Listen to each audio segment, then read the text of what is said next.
Good morning, everybody. Welcome to Wicked Recovery.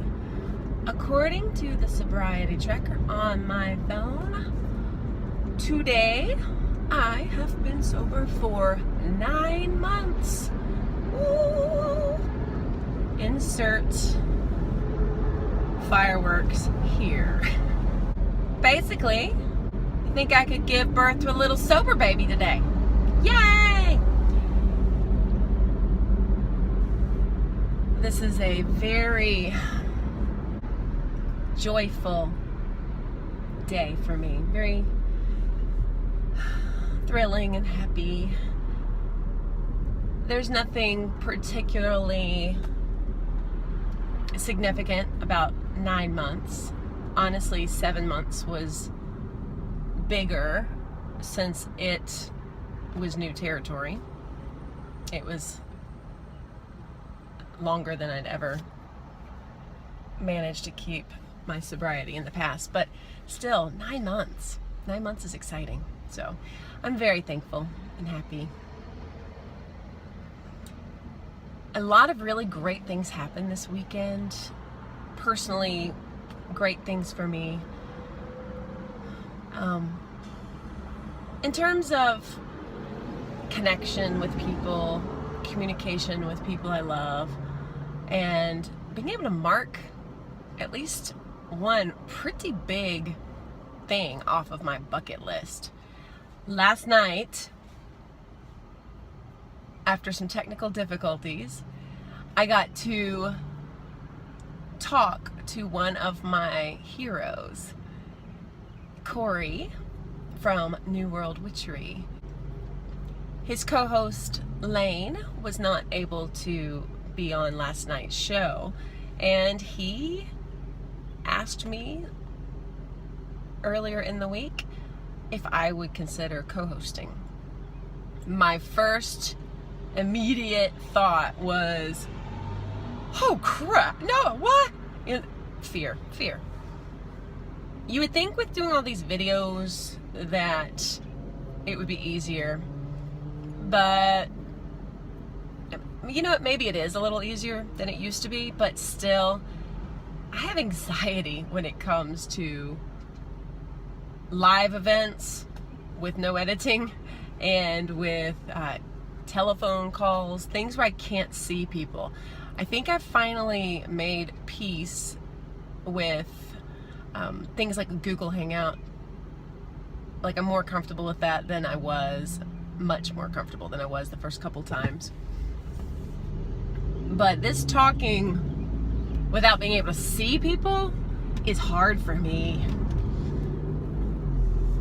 because I feel like what I lack in articulation, I can still get across with facial expressions. I do a lot of that.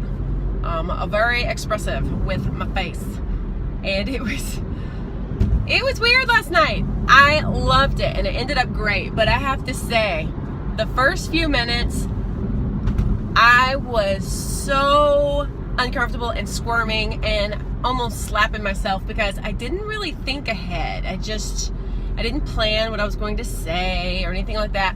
And after, I don't know, 5 to 6 solid years of listening to podcasts above all things, you would think I would have expected the question where he asked, so tell us a little bit about yourself. How did you find your way to this path? I answered that question in probably 15 seconds. I got like a 40-minute video on YouTube about it, but I wasn't expecting it, and part of me was like, I don't want to talk about myself. So I just, yeah. If it's ever made available to everyone, last night's podcast, and not just to the Patreon supporters, I will link it. I'll even go back to this video and link it later on if you want to hear me squirm. I will say I'm very thankful. Cory is such a great host. He made me feel very comfortable. It is not him at all, or his fault, or anything he did or didn't do that made me crazy. It's just my natural tendencies to be awkward. I'm really good at awkwardness.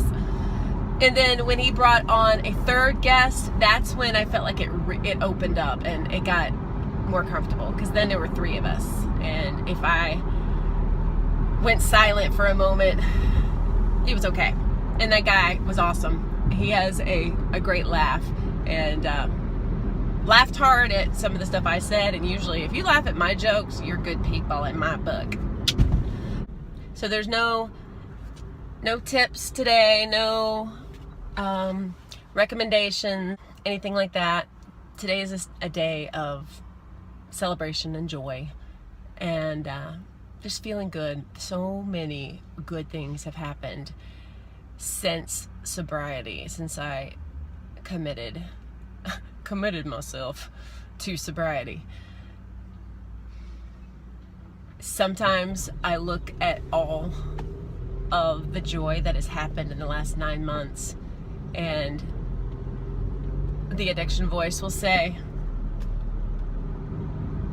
don't be superstitious or equate these things with sobriety. These things would have happened anyway, you know? I mean, they're mutually exclusive. And then I recognized, I'm like, oh, hi. Yeah, you're still there. You're wrong, dumbass. None of this stuff would have happened back then, because I would not have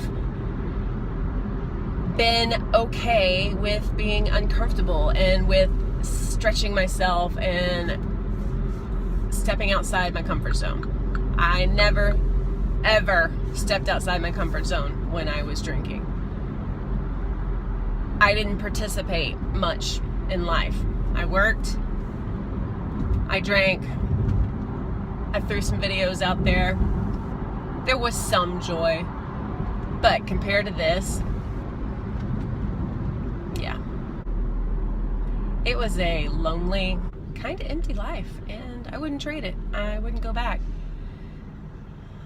Part of my arsenal of not going back, some of my reminders are events like yesterday's podcast and friendships I've made. Life is so good. Life is so good. It is no coincidence that life got better when I stopped drinking. So, yay. That's the end of this. Thank you for watching. Thank you for your love and your support. I love you. Keep fighting.